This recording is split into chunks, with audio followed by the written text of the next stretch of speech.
Welcome to Flesh and Pod, a flesh and blood podcast, breaking down weekly news and notes from the tournament scene, community drama, game strategy, and more. And now, here are your hosts, Darick and Logan. Hello, and welcome to episode 207 in a row of Flesh and Pod. My name is Logan. I am your host. If you're watching this on YouTube and you haven't liked and subscribed already, I don't know what else I can do. Please do it. Please. I'm asking nicely. Please. No. Do the thing. Yeah, doing the thing would be great. Well,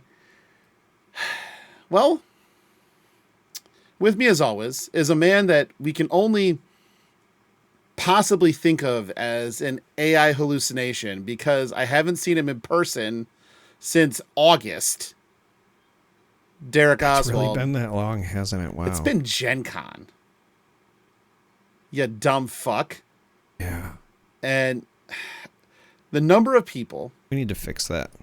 that walked up to me at the World Championship and said, "Is Charmer coming?" You know, let me just stop you because there's a couple of thoughts I have here. And I was waiting to say this to you till we started recording because I didn't want the conversation to go to waste. One, I fully accept that me missing Worlds is not just my fault, but it is actually my punishment. It is my penance because I was realizing that this is the karma for giving you shit about missing Barcelona that year when DM Armada and I were kind of giving you the little old karmic rib. retribution. Yeah. And my thought that led me to that when I had that realization was, you know, when I went to Worlds in Barcelona, not to say that there weren't, you know, people who were excited to see me or whatever, but like the number of people who asked for me felt tiny. And so now when I'm not there and you are, it felt like I was getting a lot of messages. Like, I'm sure that you got it because I got a couple of like, "Hey man, are you here at Worlds?" messages. And I'm like, no. So I had it coming. It's my fault. I deserve this. But I also want you to know that I will still continue to rub it in because I will commit to the bit. Because you'll never learn your goddamn lesson. No, I won't. But I did have that realization. I will say the number of, like I said, the number of people who either pinged me or messaged me or whatever, it both made me feel really good and really bad, which I suppose is the entire point. It felt nice to feel missed, but also then every time I was like, oh man, the first person to ask, "Is Charmer going to be here?" was Matt Wynn, aka Sergeant Snipes. He was staying in the same Airbnb as me, and then he immediately the dig came a little bit later. So Airbnb folk were the first people in the venue. The second person or second like entity, I guess, was Joshua Scott. The third entity was Isuardi Tharianto. And then it's a string from there. I'm pretty sure the next one was Ian Holland. And it was just... Yeah, I know. And I'm like, nope, he's a fuck. He's not here. Yeah. And... Flights never got cheaper, but also the timing likely would have been shit. I will say this. There was a point earlier in this week where I totally would have been fine with probably just like forking over the expensive flight money. The biggest issue I had was time because I currently anyway, I only have so much like PTO saved up, and I unfortunately have not unfortunately, it's a good problem to have, but I have two events coming up in the short term that I'm casting, and so I have to save my time for that. So my only out, if you will, was like I could have taken theoretically a late night Friday flight, but I wouldn't have arrived until like really early Saturday AM. And then I also would have had to fly back essentially Sunday afternoon, missing most of that day. So like when I was doing the math, I was like, man, I would have to show up and be and I didn't know if I had that in me. Oh man.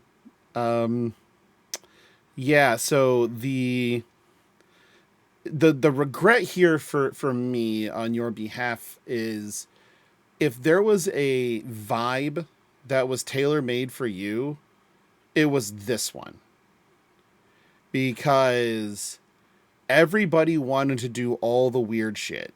They were just like, events are fine and all, but we could be cubing, or we could be doing this other thing over here, or we could be doing something outlandish over here. It wasn't like super sweaty. Instead, it was, we have a giant conglomerate of people here that want to do all kinds of weird and cool shit rather than just be face down in a game the entire time. And that was the great part of all of it. I have a lot to say about Worlds. Let's dive into just the results. So congratulations to Michael Yasser on being our 2025. I should say Matthew Yasser, as he was announced in the venue hall. Not his name. In his defense, he was against Dilks in the finals, right? Matthew Dilks. So it was probably somebody who... Right. It was just they merged the two. Yeah. They're teammates. It's fine. But that team had a good day. Tell you what. Yeah, they did. There was 4 Canadians in the top 8. But it was basically... Well, what the hell did you just do? I'm playing with the coin again. Yeah.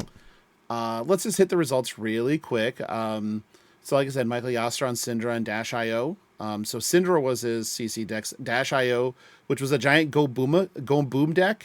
Watch some coverage, you'll find out. Was the LL deck of choice. The top 8 with their CC decks, you had Matthew Dilks on Gravy, Jacob Allen on Verdance, Ian Zhang on Prism, Florin Christian Logan on KO, one-armed KO. What is he? Armed and Dangerous. Armed and Dangerous, thank you. KOD, duh. KOAD, whatever. I don't know acronyms. Jimmy Demers on Gravy, Majin Bay, because known cheater Caleb Van Patten, which probably shouldn't say that in this event, because there were a couple of bye-byes in this event. Yeah. As well as Max Klein on Verdance. Like I said before, that's a lot of Canadians. That's 4 of them. And then additionally, I don't have the Battle Hardened results. They weren't up on the mothership, but the calling was won by Sunny Yang on Zen, where we had a top 8 of 2 Dromai, 2 Viscerai, 2 Chains. The right number of chains. 2 Chains. A Kano and a Zen. So congratulations to everybody on a job well done there. From boots on the ground perspective, still a lot of people not really thrilled with LL. And we'll get to that here in a second as well. Yeah, because we'll get to things that. to talk about. I have something that I want to talk about while we're still kind of talking about results, though. Sure. Which is the share, the market share, if you will, specifically for Classic Constructed. If you would have told me going into this event that Arachne Huntsman would have more players than Ira, than RKO, than Slippy, Yep. then same number as Victor, more than Dory, whatever. If you would also, for the record, if you would have told me that Puffin would have had more players than Slippy, that Marlin would have more players than Slippy, like what happened? What happened to Slippy in this event, man? Yeah. So there's that. The other thing is, I wanted to point out, we did properly call out that, like, the mystery fourth, if you will, was the combination of Prism, aka Forgot About Dre, if you will. We were saying that, it was potentially a good metagame for Prism to show up, and then Kasai, who, it did well in the tertiary events, obviously. Yeah, absolutely. Yep. So we kind of called that, but the other thing that jumped out to me, in terms of just like general performance, like, yes, they didn't end up converting into the like top 8 portion, but there were 16 marionettes and like 10 of them made day 2. Yep. So I think I just wanted to point that out because, again, as you like your resident assassin stan, I'd been saying that bonds going away, I think, scared a lot of people off, but there's still a lot of potential power there, and I think people are starting to figure out the marionette thing. The one it hurt the most was Slippy. Oh, it definitely hurt Slippy the most, but from what I've seen coming in the armory deck, I think both Slippy and marionette will both get more support again in a very meaningful way. The stuff that they showed for the upcoming armory deck for Slippy is actually pretty good for both of them. Yeah, 100%. We'll talk about those things too. I forgot to put them on the list, but they are up on my screen. So let's talk about just Worlds as an experience, right? Couple of things. There were way more people there than I expected. And you could tell there were way more people there than Star City expected. Not so good. To put it into perspective, while day 1 of Worlds was happening, there was a 9 a.m. Classic Constructed Side event. 9 a.m. on Friday. Do you know the number of players, Darick? I mean, I don't, but I'm just going to guess that it was probably in the 600-700 range. Stop it. It was 500. Okay. That's more than were entered in the calling for a 9 a.m. side event. The merch line. Oh yeah. Did not get down to an under an hour wait until late in the day on Saturday. The PCG line was stuffed until basically Sunday-ish. So Heiner, if you're listening, your guys were cooking. To the point that I took my stuff in to get graded, my Kasai suite to get graded, and did event pickup because, I just would take them home with me, and which was, I believe, $40 a card, versus, $25 to have them ship them to you or whatever in a few weeks. Right. Okay. So I just pay the $40, whatever.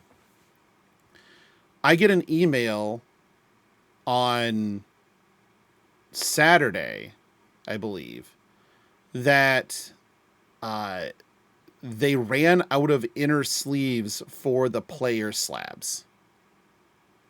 So they had run out of the player slab slims on Friday.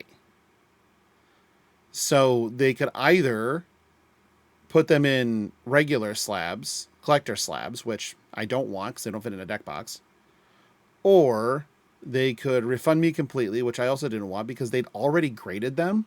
They just had to slab them. Or they would just refund the difference and then ship them to me. So I just took that. But I did get to see the grades, which I'm pretty happy. I just wanted the Worlds label on them. I think that's really the bigger part for me. But grades were also real good. But the bigger things were like, there was no viewing area at all. So you know how in previous Worlds they had like the television area set up where we're broadcasting the stream and people could sit down in like a gallery and watch the stream? Nope. You wouldn't remember in LA because you didn't make it. But in a couple of the different World Championships, they had this in Baltimore. You were there for that one at least, where you could walk up the ramps and watch overhead for this railbirding the event. Didn't have that. The artists, and this was probably better for them, but the artists were out in the hallway leading into the event, which again, probably better for them for just foot traffic reasons. But again, contextually, Iswardi's line was never under an hour wait until he put the sign up that said stop, signings are done. Federico's line never shrank. Nathaniel had to just stop taking commissions. I mean, all of them had to stop taking commissions because of how busy they were. So they were getting flooded. And there was just no room for people to do things casually, which we were guerrilla cubing while we were cubing. Take over a spot until we get kicked out, then go to another spot that looks semi-open, get kicked out of that one, and just keep rotating until we could finish. Which the cubing was so good. We'll discuss that later. But the cubing was so good. Hey, when you title this episode, can you title it, "We'll discuss that later"? Yeah, I can do that now. Let's put it on there now. We'll discuss that later. Got it. I'm saying that a lot because I have them in the notes, and I was going to follow the notes. I mean, that's fine. It's just, at this point, lean into I it. know. I'm stacking later really high.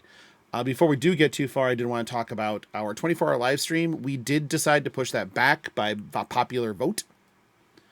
And so that is going to be December 11th, 12th, I believe, if I have a calendar in front of me, will be the 24-hour live stream. Just basically the 12th to 13th. Basically, the issue here is you have key people that are traveling that we would like to be a part of it. The one sitting, directly on this right now is one of them. As well as Joshua Scott, who is currently hanging out at PAX Unplugged for the event this weekend. Quite a few others too who had other commitments and just couldn't quite make it work, but could make it work later. So yeah, Joshua Scott did give me a fuck ton of New Zealand treats though, including Whitaker's chocolate bars to give away to people. So there are now stakes, almost literally, in the live stream. But the overall, I would say overall, while Worlds was a ton of fun, I really enjoyed it. Mainly because I played in 0 registered events. It felt like a calling. It did not feel like the World Championship. And I think a lot of that was presentation. We really didn't have the giant amounts of pomp and circumstance that you would associate with Worlds. Part of that, again, venue kind of feeling a little small, and especially without those viewing areas that were baked into other events, including Pro Tours. And it, basically while you were in the venue, you felt really disconnected from the World Championship that was happening in the same room. Because there's nothing there to try to draw you back into it. So, and I don't think that lies at the feet necessarily of LSS. I think that is a lot of the tournament organizer doing This is gonna sound stuff. like a weird question, but did they have anything like rest/viewing stations set Nope. up in the event? Because I just think about when I was at the Star Wars Galactic Championship and I was casting that, even when I was on break and I would walk around sometimes while I was on break so that I could also, to and from the bathroom still kind of keep abreast of what was going on in the event. They had these really cool viewing / seating stations, where people could sit and watch the broadcast as it was going. Nope. None of that. Just kind of helped, I think, keep interest. Right. I don't know. And just a thought. yeah, no, I that's exactly the thing that was missing, or part of the thing that was missing. There's no learn to play booth, which, okay, fine, but you can still do that. There was no, it was, again, it just didn't, it felt like I was at a really large calling. and not at the World Championship. And again, I think that becomes more of a function of Star City and how they chose to run the event, more so than LSS, because, like, that's just how they decided to do it, how they decided to set it up or whatever. And yeah, they had to put a lot of asses in seats. There was a lot of, participation in side events for sure. The merch line was insane virtually the entire time. I didn't go to the merch line. Until Sunday when there was no line, because virtually everything was sold out, and just bought random stuff because I wanted golf things, because golfer. But it honestly, it was underwhelming in that regard. And I don't like saying that. I don't like feeling that way. But the feeling disconnected was a big part of it. And I don't think that was because of a lack of participation in events. I think it was because it wasn't set up to be easily accessible for people that were there. Like having that viewing area, having like the railbirding, having all of that stuff it should be part of it. And so that's why to me it didn't feel like every pro tour I've been to, with maybe the exclusion of New Jersey, was had like rail viewing or an area, like a spectator's area. Yeah. Had all of that. And, because I mentioned this to some people on Sunday where I just didn't get the feeling that this felt like World Championships. Like, oh, maybe it's because James isn't here. And I kind of was like, I kind of thought about it. And I was like, no, I don't think that's it. I mean, it plays possibly a part, but no, not really. It wasn't that at all. But big shout out to everybody. I don't know. Take some specifics. The West Virginia crew, Ben, Anna, Chris, Matt, my locals, Taylor, Justin, all for being good Airbnb mates. Ian Holland for buying me way too many drinks. Summer for putting up with Ian and I as we had way too many drinks. DM Armada for putting together the first ever Gorilla Silver Age event at an event. At an event. We had I believe it was 30 people in the Sheridan lobby. The Gorilla Silver Age event makes it sound like the Harambe Invitational. It was the Harambe Invitational. We're gonna go with this now. It was the Dicks Out for Harambe Invitational. We're going to have to get a Fleshlight trophy, I'm pretty sure. Sponsored by Fleshlight. There we go. It was not. But really good participation. Alex from Ashen Wings TCG beat me up with Decimator Olympia and felt so bad that he still owes me 4 drinks. Had a fantastic dinner that, with Mara and Joshua Scott and Syndra and Matt from Sergeant Snipes at this insanely good Chinese restaurant. That was a blast. Spent way too much time at Reading Terminal Market. Got to do that with Greg. Poor Greg. Greg. That man's social battery just could not keep up.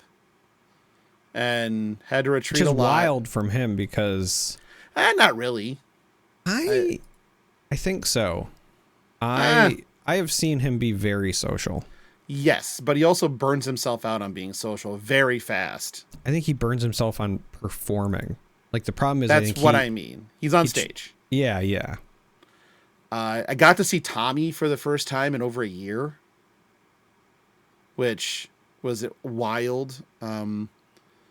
Got to, obviously see Elaine, which hadn't seen her since, I guess I saw her in September when we went to the football game and the baseball game.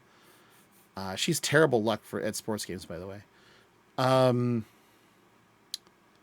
yeah, so I mean that part was awesome. You know, seeing Carolina and Rachel and a really good cosplay contest.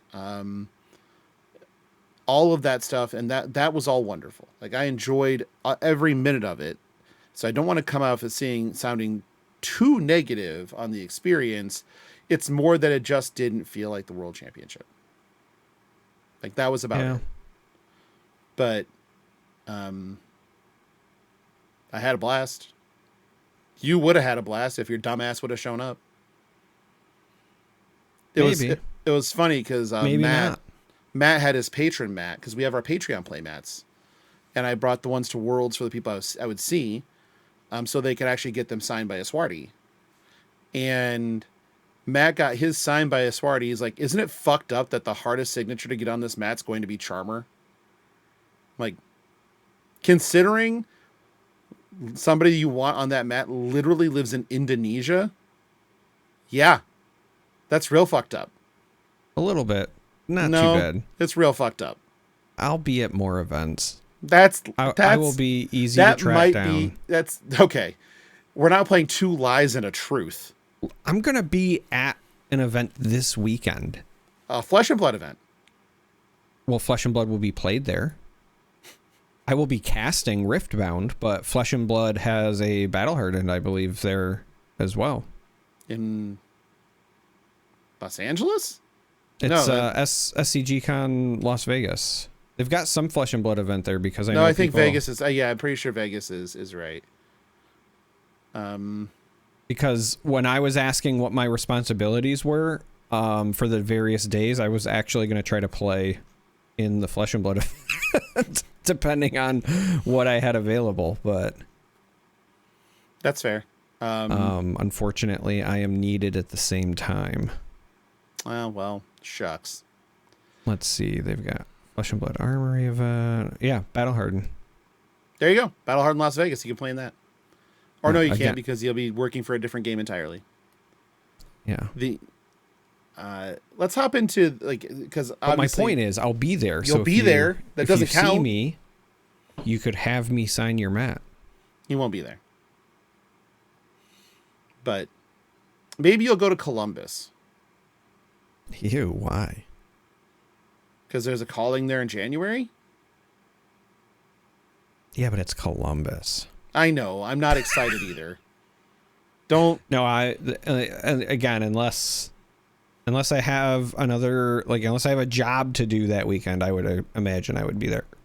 You say that about a lot of things. Last time I remember you trying to come to Columbus, your car shit itself. Oh, yeah, that's right. And I had to make Dagan be my coverage partner, which he thoroughly enjoyed. Yeah. Even my car hates Columbus. Yeah, that's true. It does. Let's move into the keynote from Worlds. A lot of info. Metric shit ton of info. But starts with the next set that comes out, which is Compendium of Wraith, is the next set. Oh, yeah. I might be the only person excited about this. Oh, no, I am. Oh, okay. I'm glad. I said a year ago on a fab hot take thing we did. Can go back on the tape. It might be I might be able to go back to episode 155 and find it. That supplemental sets need to come back. Well, yeah, but I think when people thought that they would come back, I don't think they thought it would be in this form. But this is something that I know I've said several times, which is, the reprint policy has always been, same foil treatment and art and blah, blah, blah, right? So there was nothing against non-foil fables, for example. And guess what's included in this, right? So weird. So yeah. It's very funny because this is exactly how I said that supplemental sets needed to be done, which is reprinting staples and generics and printing support into every class. Now, Silver Age gives the excuse for that really easily, which is really kind of what the set is geared towards. But it's exactly what we thought it needed to be. It's kind of wild that they're here's the set for Silver Age. Also, here's Fables. Yeah, right? Okay. So let's talk about Compendium Wraith a little more. They are doing gold packs, which they're calling antiquity packs. But that's where you can find the antiquity border treatment of Eye of Ophidia, Shelter from the Storm, Balance of Justice, Findle Spring Tunic, and all the cards in the antiquities packs are generics. No class cards. And no specializations. Just generics. As we talked about, that's basically meant to print Silver Age support for everybody. The only things that I'm just like looking at this and wincing at is MSRP is up to $6 a pack. So thanks tariffs. And your UPP pricing is up to $120 a box. So that's a pretty big price hike. 20%. Yeah, and if I remember right, like MSRP is $150, right? Like 145. UPP is, yeah. I knew UPP was 120, but like suggested or whatever was close to 150. Yeah, they do put cold foils in every 8 packs this time. So you can expect roughly 3 a box. But that's harsh. That's hard. Especially when you're doing something like this that's a reprint set. Now, granted, you're adding a lot of chase in there. If you look at the things they've spoiled so far, you have, Balance of Justice is in the legendary slot of just the regular packs. Shelter from the Storm, which we said would be reprinted in this set. Here it is in the legendary slot. And then you have some wild ones in here already that we see. Specifically jumping out to me are Elemental Strike, because reasons. That's the thing I'm honestly most like sad about with the whole, well, besides all of the people and everything, right? But like when it comes to like the event stuff for Worlds, the Marvel cold foil looking Elemental Strikes, I bet are gorgeous. As somebody who, whenever they say like, what's a Marvel for like a card that you want to come back, and I always say, give me, existing Enlightened Strike art, but like full art Marvel. The moment I saw this, I was like, fuck. Yeah. Like, that was literally, I was like, oh, come on, because this is 100% right up my alley. And now it's going to cost me a fortune to get one. Yeah. But it's like, Elemental Strike is like, people are like, this card's pretty good. And I'm like, this card is bonkers good. Especially with stuff like Colors of Aria. Because you get all 3 modes just by banishing Colors of Aria. And if you're like Florian, it also counts towards Florian's Inverdance's bullshit. Well, the crazy part too is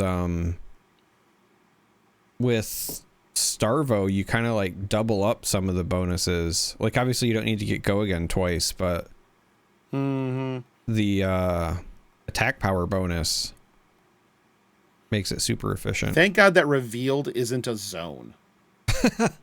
Right. Because if that was, fuck. But also just the elemental D reacts are insanely good. Like Frosthaven Sheath, if you pitch an ice card to play it, it's a 1-for-5 D react, so a shunt. If an ice card was pitched, you make a Frostbite. The Earth one is it creates an embodiment of Earth. The Lightning one, it creates an embodiment of Lightning. Like, these are just good. They have the thankfully the Mechanologist base head is a Majestic, because that would be way too much in Silver Age. But Magnetic Carapace is probably too good. Like a 2-block chest for Guardians that whenever you play an aura, you can tap and pay 1 to make a Seismic Surge. Great. That seems just great. Especially paired with comeback kicks when the crowd cheers you. If you have less health than each other hero, you destroy this and get an action point, and it's 1 battle worn on the legs. Like, also, we also just get Snapdragon Scalers for Pleiades. Sure. Sounds great. Same with like Trench of Watery Depth. It's a 1 blade break. When this defends, pitch a blue from your graveyard. So you just get resources. And it comes from your graveyard, so it goes back under your deck. So it's recursion too. Yeah. Like some of these are real good. Bolt Boots is dumb. The Ranger equipment where you just still upset that that's not an actual Bolton card. I know. That's the best part is it's not a Bolton card. But attack reaction, destroy it for 1, destroy it. Target arrow with attack greater than space gets go again, and it's a battle worn one. Like they're printing sauce, tons and tons of sauce. So I think that Compendium of Wraith will do real well, and people will be pretty happy about it. I mean, they'll complain about the price tag, which makes sense, at least, but the contents look like they'll be very, very good. Other info beyond that is U.S. Nationals. We now know we'll be in Minneapolis, June 12th to the 14th. The second Pro Tour of 2025 will be in Vegas again, July 16th through 19th. I wonder if people will start getting some Vegas fatigue, because it seems like we're going there a lot. But we'll have to see. Maybe. Like, it's not my favorite place in the world, but I also don't hate it. And the one benefit is there's a lot of, potential space for events there, because most of the hotels have conference centers now. Yep. And then on top of that, the fact that, in the US, most places have pretty easy flights to get there also helps. So, yeah, both are very helpful. This was a cool one. So Silver Age will not have a Living Legend system. Instead, there'll be rotating hero bands based on community voting. I hope it's ranked choice voting. So I can say Azalea, Prism, Kano. I feel like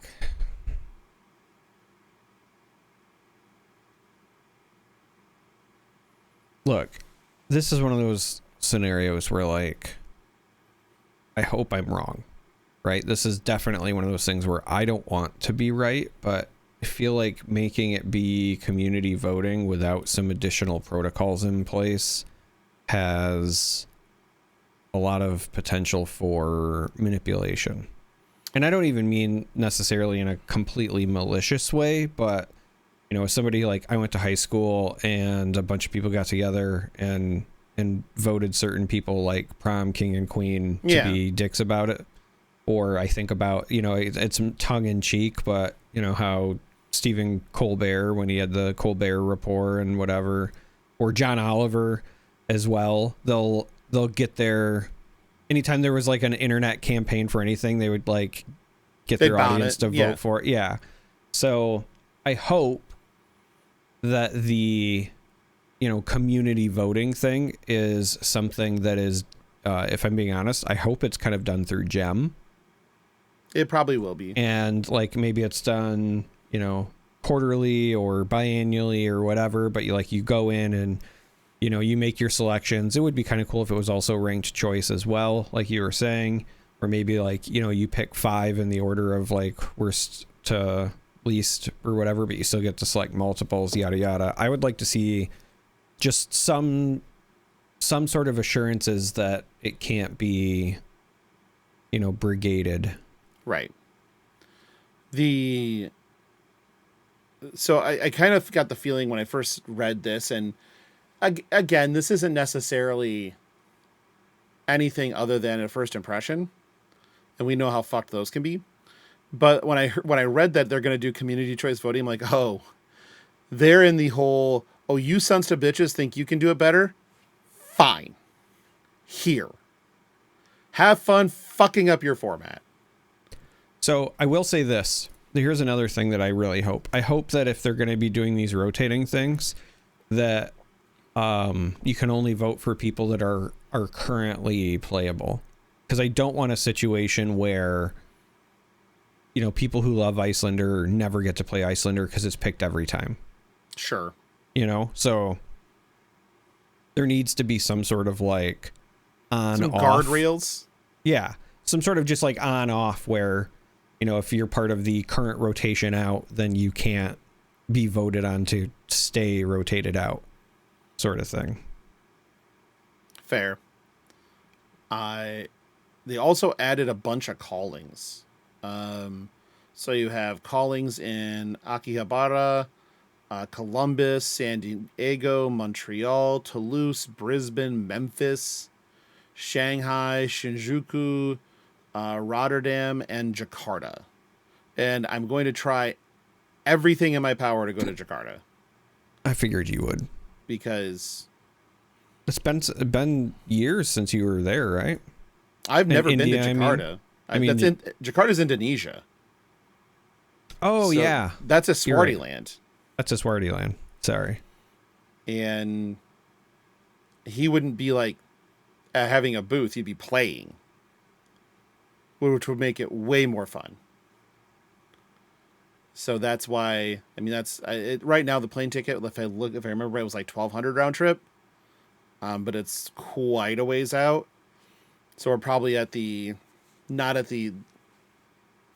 the lowest price it'll probably be. And I have several flags set to let me know when the prices go down. So that's my goal, is to make sure I get there. That's in May, which will be hot as fuck in Jakarta. Is in May, but oh well. The ProQuest Las Vegas season is split between Sage and Classic Constructed, and I don't mean stores get to choose. The season's legitimately split. So if the ProQuest is between X and Y, it is Classic Constructive. It's between Y and Z, it's Sage. So that's kind of cool. Last but not least, we got Armory deck, Hala Blade Saint of the Vow. I was told that this is Dami Mami, and I agree. I very much does so look agree. That way. I'm very excited to see whatever the sharpen mechanic brings about, personally. I think the sharpen mechanic has to do with her weapon. It has to. Well, right, but I just mean, other than like things that sharpen and you get the counters, and obviously sharpen says then they go away at the end of the turn, there is a part of me that hopes there are ways to keep it for a couple of turns. Maybe not like the rolling snowball that is, you know, an unchecked Dory, right? Or like, you know, a Duskblade or something, but if there are, like, it'd be really cool if you had like gloves that were like, you know, flint gloves or something, where it's like you're using them to sharpen your sword, and they have an activation or something where your tokens stay for the turn, right? So like, right, you could spend one turn probably playing some non-attack actions that sharpen, and maybe use the hero power, and then you do the thing and you get to keep it for like one extra turn or whatever. I don't know. I've always liked the kind of like mini game of Dawnblade, especially like when I'm playing against it. It just feels neat to like have to make those decisions, and so having another warrior that dips into that, but maybe in a different way in terms of identity, I think would be really cool. So I'm kind of intrigued to see where this goes. Yeah, I agree. I think it's going to be very interesting. It's also likely to just print warrior support that matters for other warriors too. So that's also an important thing to keep in, like, sort of in mind. Warriors are still not great. They're exactly serviceable still, except for Bolton, who's just nothing. Unless he's not even boots. He's not even boots. But unless you ask Arachne Serving Hunt in our Discord what Bolton can do in Living Legend, even though it's a completely CC legal deck, he'll tell you. Oh, he'll tell you. Yeah. He got wrecked. I mean, A completely unchecked Bolton is... It's like running into a Kano. Like, when it's works, similar. It works. Mm-hmm. Yeah. Time to talk about Cube. You ready? Cube me. All right. So we went and I brought out the Runeblade Cube with me. Also played William Knuckles from Table Pit and Pit Against and yada, yada, yada. His cube, his Shapeshifter Cube. So that was the first one we played. And that one was pretty wild. You get to draft anything you want, and everything is effectively Shapeshifter. And then you pick your hero and your weapon. Everything's available. So I just drafted blue block 3s and giant attacks and made myself KO Berserker Runt with a Sledge of Anvilheim. Okay. I lost in the finals of that cube to arcane damage, like I do. It's not real. It's not real. Can't hurt me, and yet I still lose to it a lot. Then the Runeblade Cube came out for its first run, and again I lost to William in the finals for the second time in a row. This time it was Briar on Briar hatred, a little bit of beatdown. So it turns out that I was 323 out of 324 cards correct in this cube build that I spent 3 goddamn months doing. The one card that was wrong was Dread Scythe. I should have never put it in there. Not at all. Because if you saw that thing in pack 1, it was, well, I guess I'm doing this in every blue block 3 that I see. And so the Fatigue Briar was in the finals of the first 2 cubes. But it did not win the second one. The second one, and there's a tale to tell here, was won by the one and only Joshua Scott, playing a stacked up Viserai list. So as the story goes, he's playing in round 2. He has it locked up. He's just making sure his line is tight. And Sam comes busting out of the door. And he's like, Josh, we need you. He's like, okay, well, can I finish this turn? No, we need you now. And he's like, all right. And so Nick, the judge, had come out and was watching. And so Josh was like, hey, can you finish this for me? And Nick's like, yeah, am I going to need to tell me what to do? He's like, no, you'll get it. And so Nick picks up his hand, looks at the hand, looks at the fact there's no cards in the deck, goes, oh, just send this last ditch effort. That's all. It's like, yeah, that. So then we wait around a little bit and for Josh to get done doing his job. And so Nick comes back out. He's like, he leaves to check on Josh and comes back. He's like, Josh will be like 10 minutes. I'm like, that's cool. I got to know though. Was the first question that Josh asked you when you walked back there, did you win? And Nick's like, yes. Was the second thing he said to you, did you win with last ditch effort? Yes. Like, okay, good. Josh comes back and that motherfucker was locked in like he was playing for the $100,000 at Worlds. So he was, there's a spot where he popped Skeleta with 5 rune chance in play to send a 9th blade for 5 rune chance and 9, right? Okay. No troubles at all. Nathaniel from Bold Brew soaks it all up, takes nothing. Josh looks kind of peeved by this. So Josh looks at his hand, goes, okay. Pitch a blue for Rattlebones. Rattlebones my 9th blade. Make 8 more rune chance and send the birthday cake again, this time for 17. And Nathaniel takes like 2 off of it. But this time Josh doesn't look perturbed at all.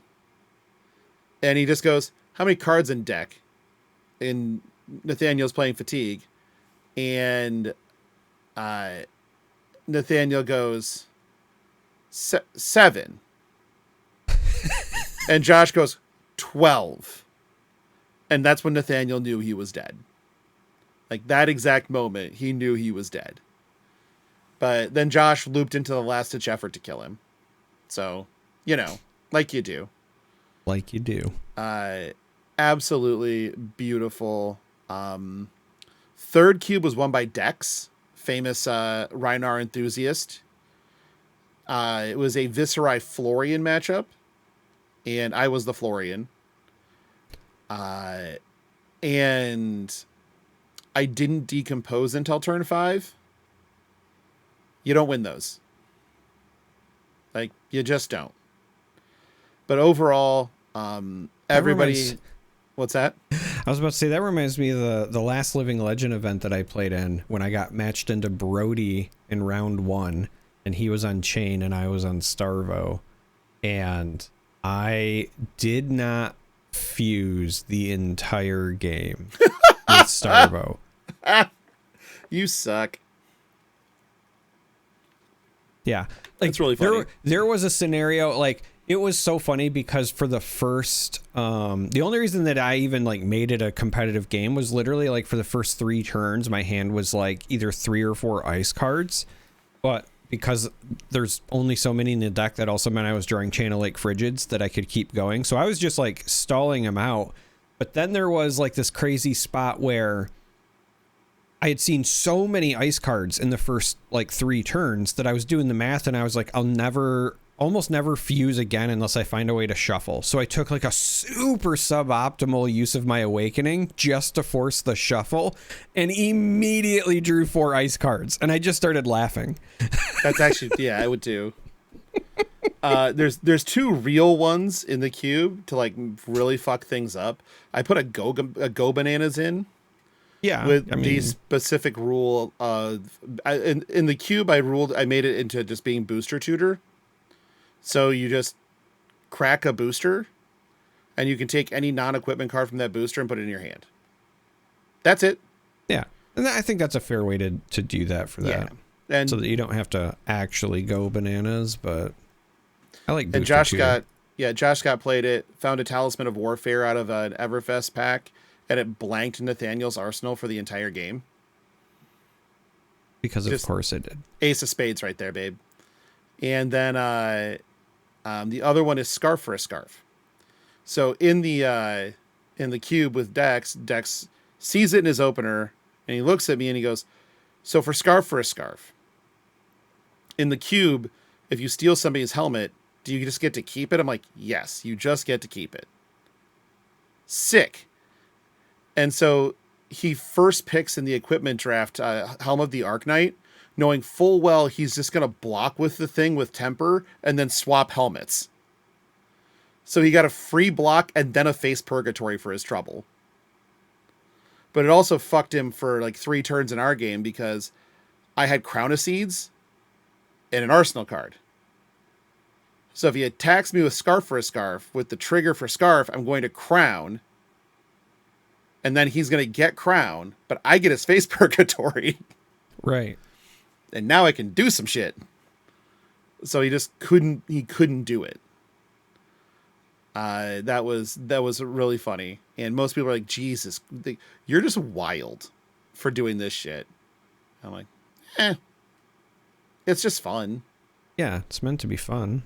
Like, but yeah, there are stakes because we're playing the rule of whenever you win with a hero, you have to sign a token of that hero for the cube. And once all 8 tokens are signed for any hero, they're LL'd out of the cube and I have to replace them and rework the cube. So Viserai's got 2 SIGs, Briar's got 1. The others are free and open. I feel bad because I think in the last cube, Nathaniel had the Aurora Nuts, but had never played Aurora. So he just kind of slipped up a couple of times. Otherwise, I think that he had one of the best decks of the table. But hard to say.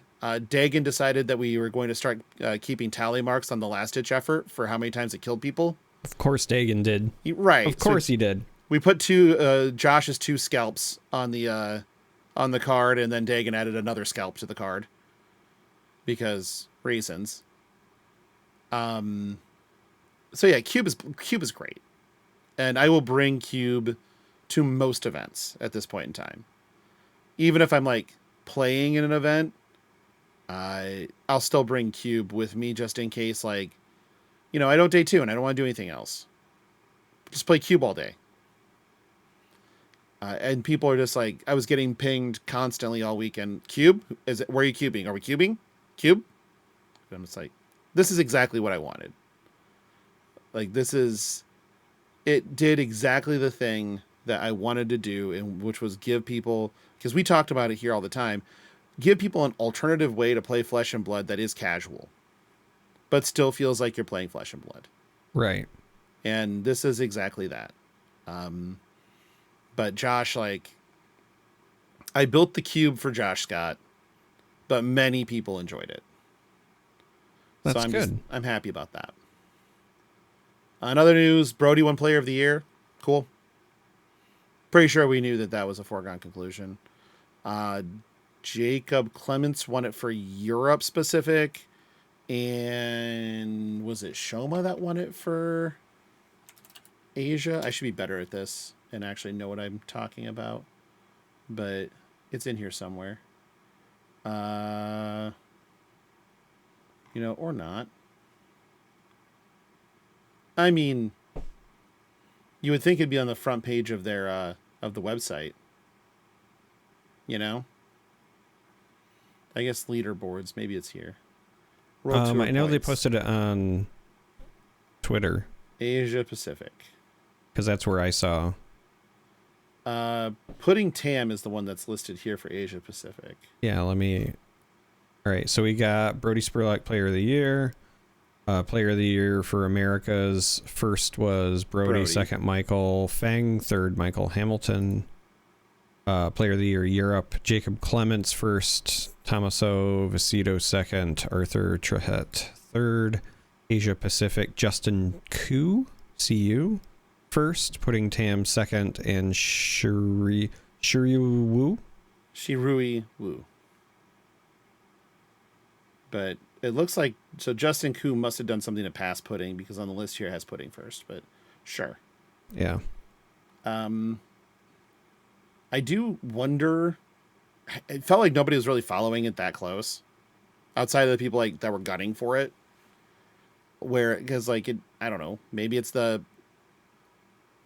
wonder if they missed out on giving Player of the Year enough publicity or stakes or something. But either way. Well, I think that the intention probably was to do so, but two things happened that I think Brody got suspended. Were smart to pull back. One is Brody got suspended, but also I think the other half of the equation, and it's perhaps the more important half, is that he accumulated so many points so early in the year that even without like the suspension, it was pretty clear he was going to win it anyway. I mean, Jacob Clements gave him a run at the end. But for the most part, like, he had established such a lead that first, even before the suspension, it's like, well, you want to like hype it up, but also there's such a huge gap. Like, what's there to hype, right? And then with the suspension on top of it, now it's even worse, because now it's like, okay, well, we want to hype it up, but also, the guy is suspended, right? Like, yeah, but like anybody that's saying that Brody shouldn't have got it or whatever, it's like, hey, listen, you took like actual time away from that player being able to play events, and you still couldn't catch him. Yeah. So it'd be like if Lamar Jackson, instead of some of those years where he was hurt, instead of injuries, it was suspended games, right? Like if he catches like a 2 or a 4 game suspension and comes in and does what Lamar Jackson does, you're like, well, like, yeah, he's still MVP. Like, right. I mean, when Tom Brady was suspended for Deflategate, and he came in and just torched the league anyway, and I think he still won an MVP that year. Whatever. The Black Friday pack contents are out there. They're all extended art cold foils. It's all Pleiades stuff. So it's all Guardian stuff, but specifically angling towards Revered. So if you're a Pleiades player, this is buds for you, I guess. If you're not, I mean, it's a little underwhelming. I'll still get some, mainly so I can just give them to Dom, who plays Pleiades. But that's at least it's something neat. Oh, another one. So at some point in time, the Airbnb turned into like the fucking Lucky Charm of all Lucky Charms. We get back from the venue on Sunday, and the West Virginians had turned their prize tickets into boxes, right? And in these boxes, Ben is popping Super Slam, opens a Maori Pleiades. And I'm like, I don't think you can open a better card in currently printed product. And from next to me, I hear, yes, you can. And somebody hands me a Marvel Jarl that they just pulled out of a fucking Mastery Pack Guardian pack. And I'm like, those were within 30 seconds of each other. It's like, this is fucked. And it was also funny, apparently, because, like, as they were getting, like, their packs or whatever, the SCG players, person that was giving packs, like, hold on, I think I shorted you two. Here, this one has the Yarvel in it. It was one of those two packs. Like, run nuclear hot. I was just like, okay, we're in lucky Airbnb right now. Yeah. I got nothing else. What do you think? You want to do some listener questions? That sound like fun? Yeah, we should do that. Let's do some of those. We actually have some, which is great. The first one is from Signor Yanni Prestrami. Do you turn the light on when you go to the bathroom in the middle of the night? Darick, do you? Yes, in all but one circumstance. So, if I need to defecate, I'm going to turn on the light because I like to see clean toilet paper when I'm done wiping, and you can't do that in the dark, and I'm not just going to trust it blind. So then the other scenario is if I'm going in to urinate, and if I'm going in and I plan on standing up, I turn on the light because I'm not a heathen, and I'm not going to piss all over the toilet and leave that for the rest of my family. So the only time is if I am really tired and I know that I've woken up and I need to use the restroom. You're going to sit down to pee. I will, if I know I'm sitting down, then that's fine. But that's usually only when I'm really tired. So if I am traveling elsewhere, if I'm not at home, I will 100% turn on the lights every time. At home, first off, in our main bathroom, we have motion lights. So you walk in and it just turns some lights on, low lighting. Works great. I have a bidet. The ass is going to be sparkling. The TP check. But also, yeah, I was going to say, like, you still have to check, though. Like, yeah, but the TP check is way more minor. Plus, you've got some light. Yeah, well, that's what I'm saying. You still need the light for that part. Yeah, though. yeah. That's my point. Still have like, some I'm light. not doing that in the dark, is what I'm saying. No, I get you. But I don't turn on like the main light because I have light. Yeah. See, we don't have like motion lights or night lights or whatever in our bathroom. It's just straight up light switch or darkness. We do have a window, and sometimes the moon comes through. Oh, well, that's nice.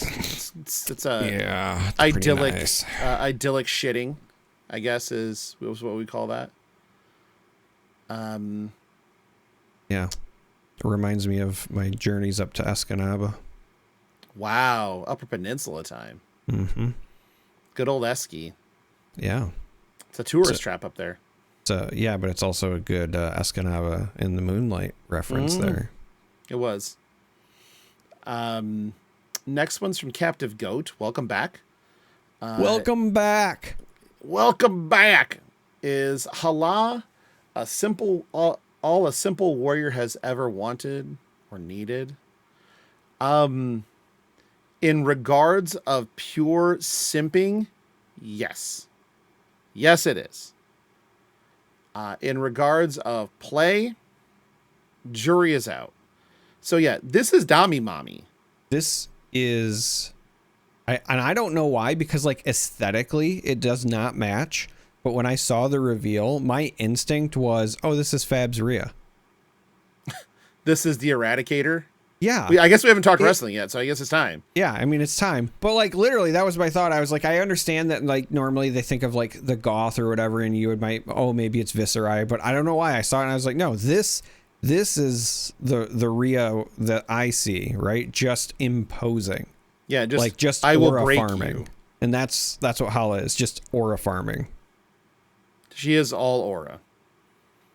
And doesn't play auras that we know of, but is all aura. Man. Can we talk about Raw real quick? Yes. I felt really good for Dolph Ziggler and the pop he got. He deserves that pop. Yeah. And that man sold that fucking Samoan Spike like the rent was due. He's always been the absolute best at it. He sells offense better than anybody else. Like he is the best I've seen since Shawn Michaels at it. Yeah, I think if I was going like through like who the best people at selling offense are, I would say Flair way up there. Steamboat way up there. Yeah, Steamboat was always really good. And then Michaels and then Dolph. Like all of them were incredible. I loved watching Maxine win the IC title. She has improved so much. Yep. That like give her some shine, man. Like I think that's fantastic. I also loved Rhea like coming up to AJ and let's talk over here and giving us that. And say what you will about Lesnar. I'm not a huge fan. I've never really been a Lesnar fan. Watching I just find Roman, his character boring. But watching Roman back down Lesnar does not get old. It does to me. Like, because I would still rather see Roman in a program with literally anybody else. Like nothing excites me for a Lesnar match with one exception. The only time that I was ever excited for a Lesnar match was Kurt Angle. But that is a lot more to do with Kurt Angle, right? Yeah. Like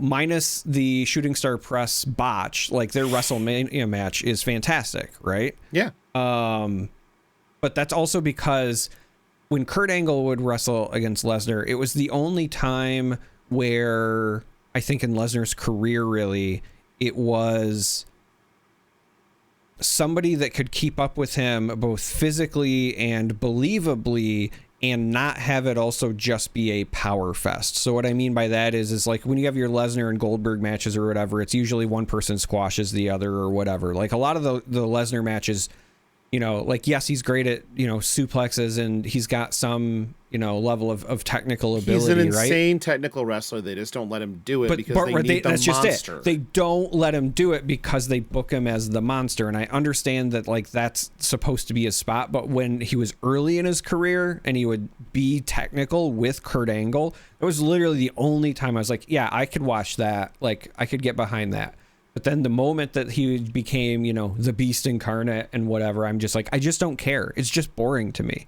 It is no different to me than, a Big Show match. And that's not a knock against the Big Show. It's just like you're booked as like... Or Kevin Nash. Yeah.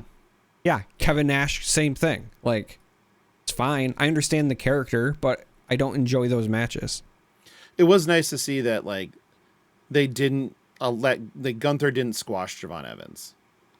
I knew that Evans still died. He still died, but I knew that wasn't going to be a squash. You can't bring in somebody who has that much potential just to squash him on their like big debut. You know what I mean? He did have a couple of Darby Allin bumps though. Like you wonder if he actually broke something. Like the one where Gunther literally threw him at the ring. So I will say this about Javon, whether like, I don't know if he actually is hurt or not, but he could very quickly climb my like list of respectable sellers ladder because a lot of times he looks like he's dead. Yeah. It's kind of like the, you get to the, I'm convinced that this person could fucking fight somebody. Like that's like the Ilya Dragunov level. There's no doubt in my mind that Ilya in a fucking fight would be impossible to handle. I don't think the man feels pain. So, you know, I know that he likes to be an entertainer and whatever, but if there was ever a guy that I was like, you know, if he wanted to train to be a real fighter, the guy that I think could have done it more so in his prime, he's obviously old and whatever now, but Sheamus. You talk about guy who just like loves to get hit. I mean, yeah, that's his kink. Right. I swear he got into wrestling because his kink is getting he was slapped. Trained by Fit Finley. Like another man who literally would fight you. Yeah. Like these are just Irish dudes. Mm-hmm. Like, okay. Shout out to the Irish. Oh God, I love the Irish. Man. I forgot how much fun it is to go out and like have drinks with Ian and Kuba and that entire like the Irish. Oh God, it's always great. Next one's from Polish guy Rich. Let's say Darth Maul melded with Garth Brooks. Would the new being be Darth Brooks or Garth Maul? I think it'd be Garth Maul, because Darth is a title. Maul is a state. I'm gonna go deep cut here. Okay, cut away. I'm gonna say he becomes Darth Gaines. Or we could just say just becomes Chris Gaines.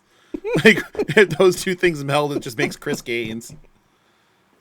What about okay? Is that like the worst? Expecting to get like the audible like choke out of you with that. Is that the worst like turn that anybody's ever taken in a career? Is the Chris Gaines arc?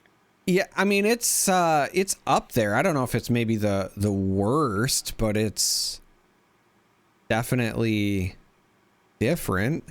I would rather listen to like James Iha's contemporary rock album than Chris Gaines. Yeah. And that's real bad. He like did the reverse Stephen King. Like when Stephen King decided to write under Richard Bachman, some of those stories are actually like my favorites from him. Some are trash. Some are trash, but some of them are pretty solid. And like I loved Desperation. Desperation's good. Running Man is good. Yep, Running Man. Yeah, so like Chris Gaines is the opposite of that. You become trash. That's so bad though. If you're listening and you don't know what we're talking about because maybe you're young or old, there's probably people who don't even know who Garth Brooks is, which is wild because he was like one of the biggest performing superstars of the 90s. It was him and Celine Dion. Yeah, the like two sold out stadium arenas nonstop. And like they were like, that was the S tier, and then the tier below them was like Shania Twain and God, what would have been? Like who was the arena acts in like the late 90s? U2 maybe. Yeah, probably U2. But oof. So anyway, Garth Brooks was a incredibly popular, especially in the 90s, country singer. Yeah. And he decided to release an album under a completely different persona. But the thing is that the music changed, but also his look changed. Like imagine the Spider-Man 3 Tobey Maguire switch, but instead for a country music singer, and they grow a goatee as well.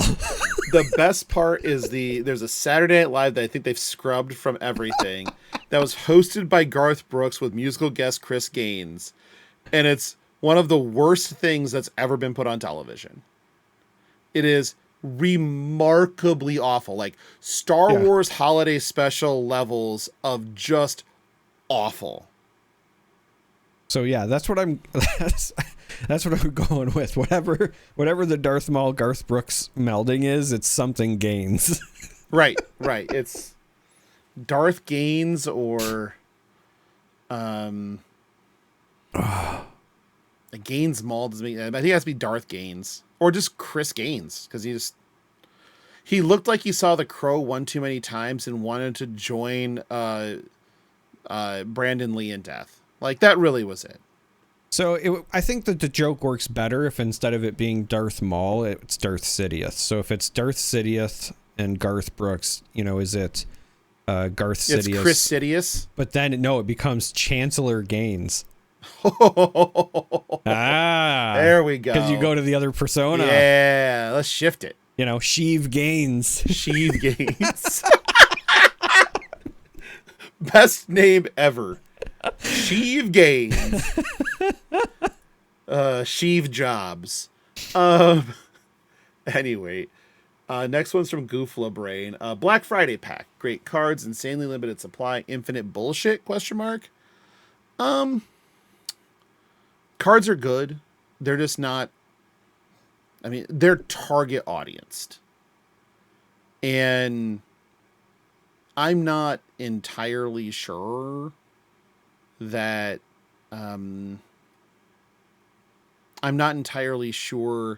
that's a good thing. And I don't actually know how limited the supply truly is. We have them locally, is all I know. So I think multiple shops have them locally here. So I don't think that the supply is like uber limited. Like, I'll be able to get 3, easily if I want them. But I really just don't want them. But I would just be getting them for other people and giving them to them. So, yeah, maybe. Any opinion on those? Did you look up what the cards were? Yeah, I did. I'm in this weird spot where, like, because I also like to play Guardian. I want some of the stuff in there, but not like for an immediate need, right?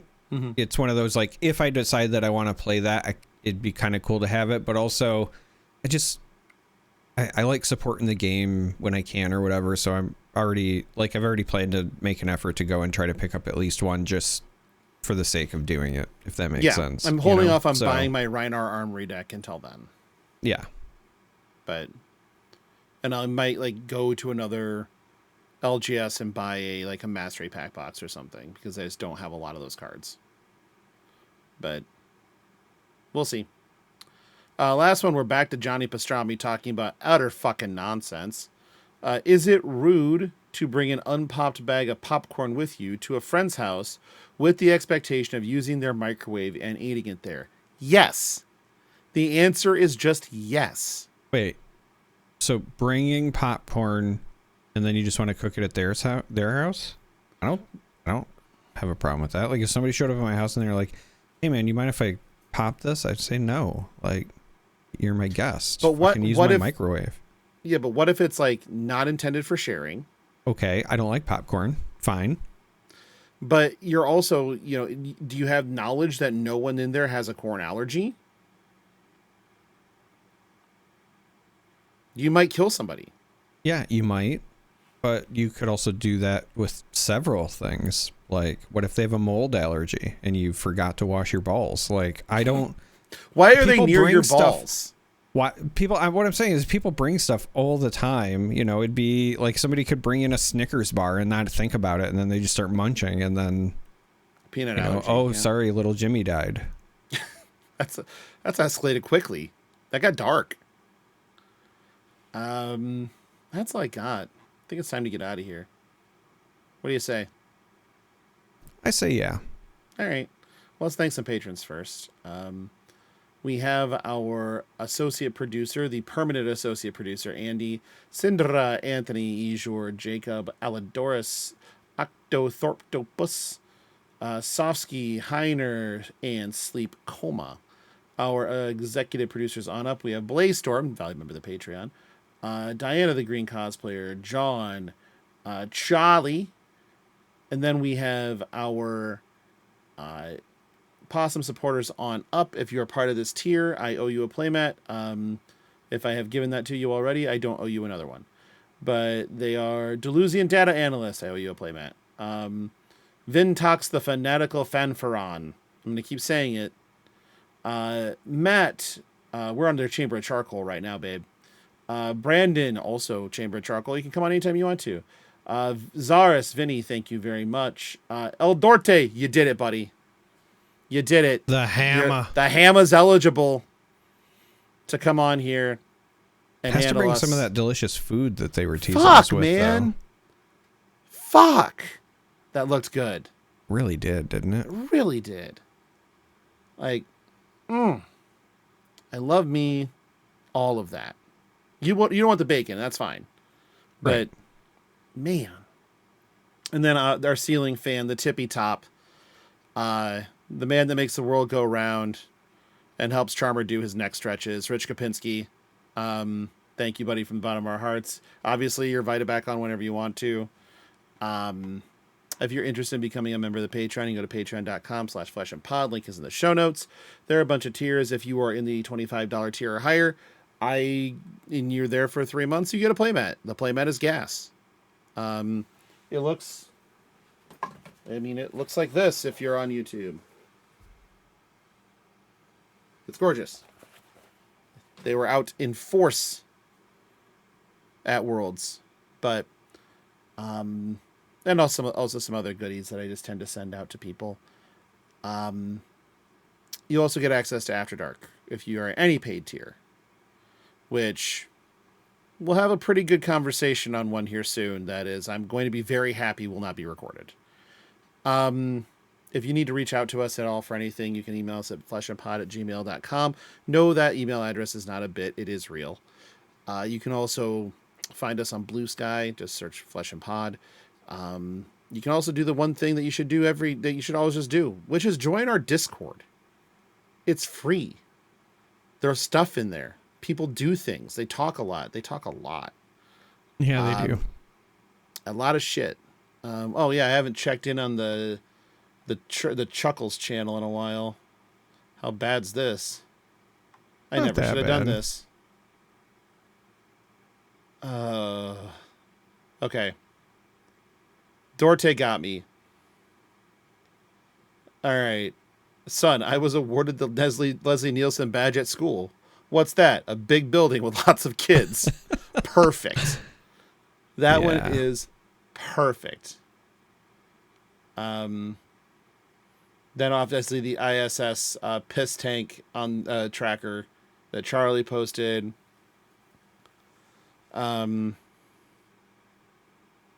Rich, the Tauntaun joke is too much. I can't put that one out in the public. But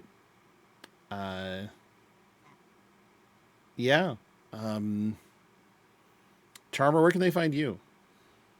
In the Discord, obviously. Obviously. All right, well, that's good enough for me.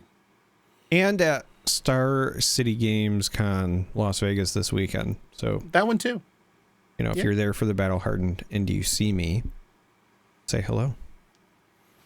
That's our show for this week. Next week we turn 4. That'll be 4 fucking years of this. It's kind of insane to think about. It is. There's at least like this much of this gray hair here in my beard that this show is responsible for. At least that much. But thanks everybody for watching and listening and enjoying. And again, thank you to everyone that came up to me this weekend. It meant a lot to hear from people, and just kind of as a good reminder that, what we do entertains people. It matters. And that reminder, sometimes it's easy to lose sight when, you feel like you're just another voice yelling in the void, but it was a good reminder. So thank you very much to everybody that did that. But yeah, we will talk to you. We'll talk to you next week for 208. We'll turn 4 together. Am I going to name that episode Foreskin? Maybe. All right. No, I don't think so. You think I'm going to cut that one? I do. Perfect. No notes. All right. Until then, we'll see you next week. Bye.